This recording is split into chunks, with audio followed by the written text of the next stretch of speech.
시편 30편입니다. 다윗이 자신의 인생 여정을 통해서 볼 때 여기 7절 보십시오. 내가 산같이 굳게 세워졌습니다. 내가 왕으로 섰습니다. 이것은 주의 은혜입니다. 그래서 항상 하나님께 감사합니다. 그런데 주님의 얼굴을 나에게 가리심에 내가 근심이 가득하게 되었나이다 라고 고백합니다. 또 여기 1절 보십시오. 주께서 나를 끌어내사 내 원수로 하여금 나로 말미암아 기뻐하지 못하게 하심이니이다. 그런데 이 다윗의 반응은 내가 주를 높이나이다. 이렇게 고백합니다. 참 희한하죠. 주님이 나를 끌어내셨습니다. 그럼 내가 원수들 앞에 조롱거리가 되었고, 또 7절에 보면은 주의 얼굴을 가리쳤다는 얘기는 더 이상 은혜를 베풀지 않으신다는 얘기거든요. 그렇다면 나는 죽음 앞에 선다는 얘기죠. 그런데 이 다윗은 이렇게 고백합니다. 내가 주를 높이나이다. 성도 여러분, 우리가 인생을 살면서 여러 가지 일들이 많이 생깁니다. 특별히 환난을 겪죠. 또 고난을 겪게 될 때가 있습니다. 내가 예상하지 못했던 것, 또 내가 예상했던 것, 그리고 어떤 것은 이건 내가 잘못한 것이야 라고 인정하는 것도 있고, 어떤 것은 이건 좀 내가 인정하기 어려운데, 좀 억울한데 하는 것도 있고, 또 어떤 거는 전혀 예상하지 못했던 일들이 벌어집니다. 이때 우리는 어떻게 하죠? 1번, 하나님 어찌하여 나에게 이런 고난을 주십니까? 라고 원망하기 시작합니다. 다음에 2번, 그래도 하나님 제 믿는 사람이니까 저 좀 도와주세요. 3번, 아직도 안 도와주시면 저 어떻게 할래요? 성도 여러분, 이것이 보통 일반적으로 우리 사람들이 하나님 앞에 응석거리는 것 중에 하나인데, 오늘 여기 다윗은 그럴 때 내가 주를 높이나이다 라고 고백합니다. 우리 이런 신앙의 소유자가 됩시다. 우리 이사야서 38장에서도 보면 히스기야가 죽을 병에 걸렸을 때 그때 하나님 앞에 기도하는 내용이 있습니다. 나에게 큰 고통을 주신 것은 나에게 평안을 주시기 위함입니다. 나에게 큰 고통을 주시는 것은 나에게 평안을 주시기 위함입니다. 라고 신앙 고백합니다.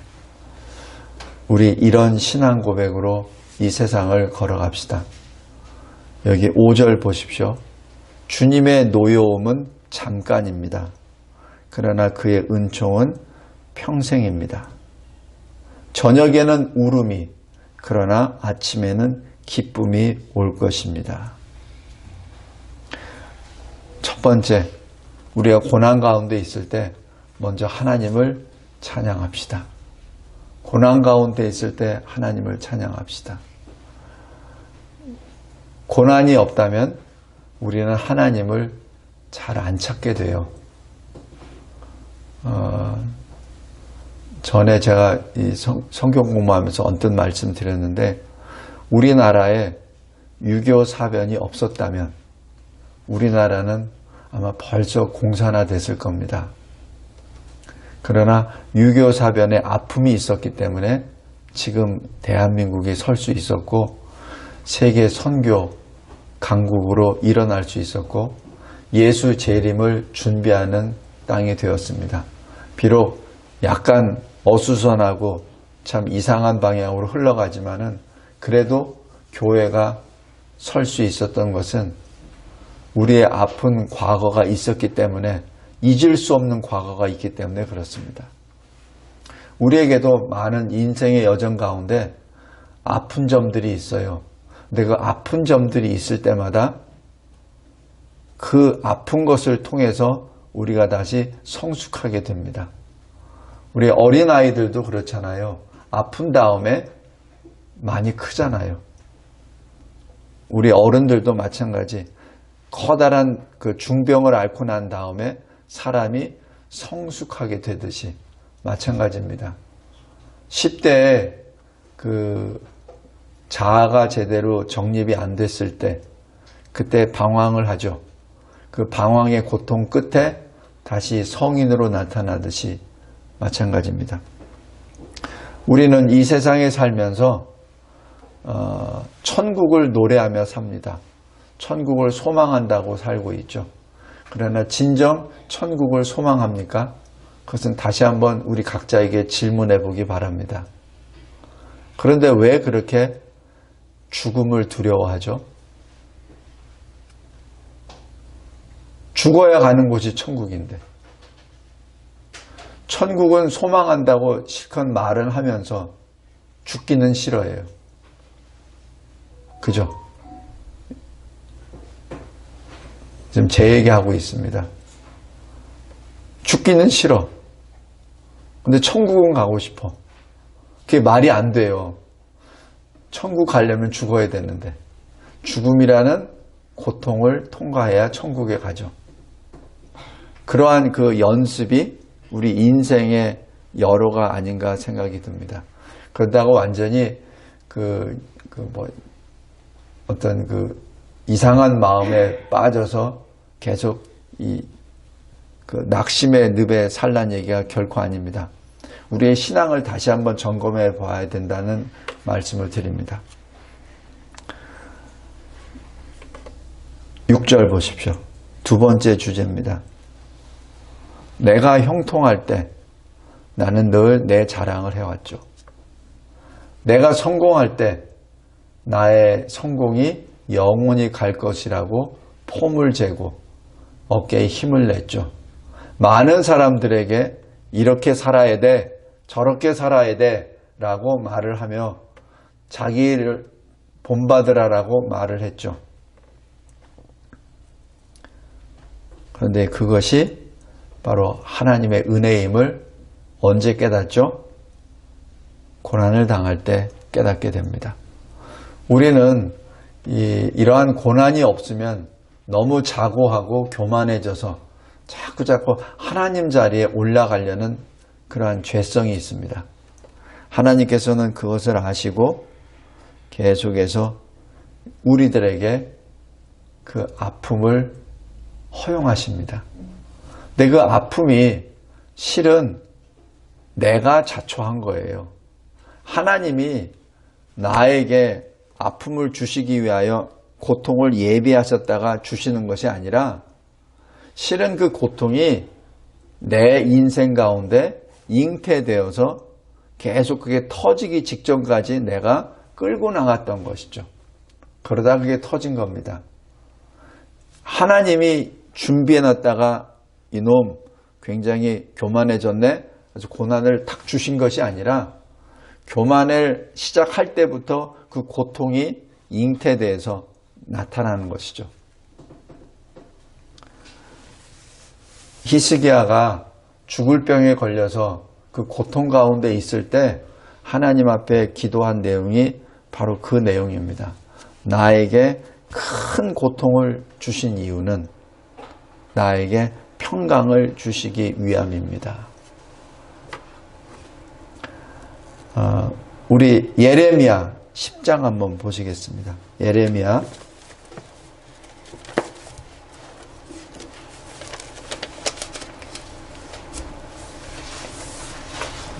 10장 18절.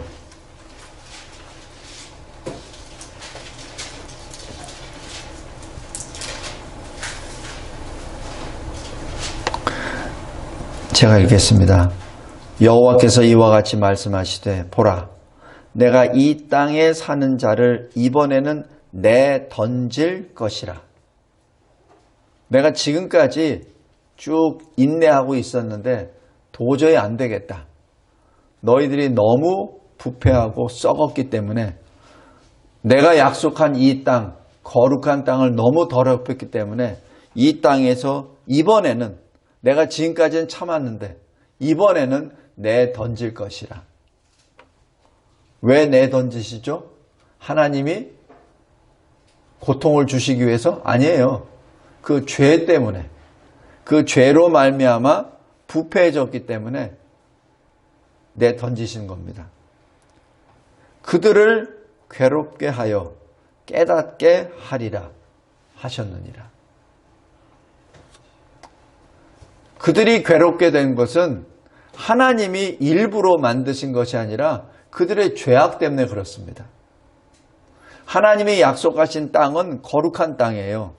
근데 거룩한 땅에 거룩한 백성이 있어야 되는데 거룩하지 않은 죄인들이 우글우글하니까 땅이 그를 뱉어버리는 거죠.